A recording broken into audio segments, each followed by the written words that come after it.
নমস্কার, আমি তোমাদের সকলের প্রিয় জিৎ। কেমন আছো তোমরা সকলে? আশা করছি ভালো আছো, আর আমিও ঈশ্বরের কৃপায় খুব ভালো আছি।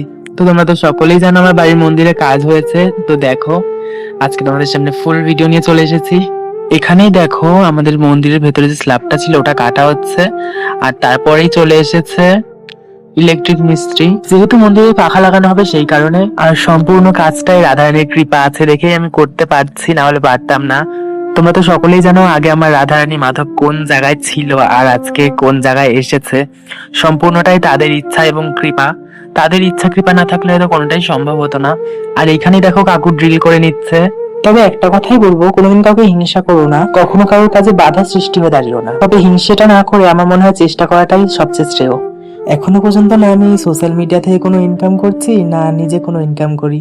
ওই যা নাচ করে কিছু কিছু পয়সা সঞ্চয় করে রেখেই আজকে এই জিনিসটা তৈরি করা, বা নিজের কিছু স্বপ্ন পূরণ করা বলতে পারো। তবে একটা কথাই বলবো, স্বপ্ন পূরণ করতে পারো আর না পারো, স্বপ্নটা অনেক বড় দেখো, নিজের লক্ষ্যের দিকে এগিয়ে যাও, আর একদিন না একদিন ঠিক পূরণ হবে। তবে লোকের কথায় কান দিলে চলবে না।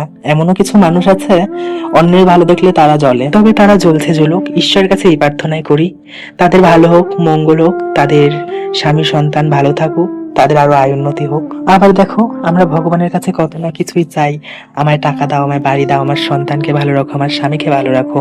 কিন্তু কখনো কি বলেছি, ভগবান তুমি ভালো আছো তো, তুমি খেয়েছো? কখনো এই কথাগুলো জিজ্ঞাসা করি? কোনোদিনই না। এই যে দেখো না, 84 লক্ষ জন্ম পরেই মানব জন্ম। আমরা যে ভগবানের কাছে কথা দিয়ে এসেছি, যতই মায়ের সংসারে যাই, যতই কিছু পাই না কেন, আমি তোমায় ভুলবো না, তোমার চরণ ছাড়া হবো না। কিন্তু সেটা পালন করতে পারছি কয়জনা? ভগবানের নির্দেশ ছাড়া একটা গাছের পাতাও নড়ে না, আর সেখানে তো কেবলমাত্র আমরা একটি সামান্য প্রাণী। তবে আমরা যারা এই ভক্তি পথে আছি, অনেকেই অনেক খারাপ চোখে দেখে, খারাপ মন্তব্য করে, আবার অনেক মানুষ ভালো চোখেও দেখে, আমাদের অনেক ভালোবাসে। তবে ভক্তির কাছে ভগবান, ভক্তি করে ডাকলেই তাকে পাওয়া যায়। তবে ভগবানকে দর্শন করার মতো স্বার্থ তো আমাদের নেই। তবে ভগবানকে মন প্রাণ থেকে ডাকলে ঠিক অনুভব করতে পারবে ভগবান ঠিক আছে। ভগবান আছে বলেই সূর্য উদয় হয়, সূর্য অস্ত যায়, আর চাঁদও ওঠে। তোমাদের সাথে কথা বলতে বলতে, গল্প করতে করতে অনেকটাই কাজ করে ফেলেছি। আর এখানেই দেখো, আমরা দুজনে, আমি আর সোমনাথ মিলে গ্রিলটা রং করে নিচ্ছিলাম। যেহেতু গ্রিলটা প্রাইমার করা ছিল, রং করা ছিল না, সেই কারণে গ্রিলটাকে রং করছিলাম।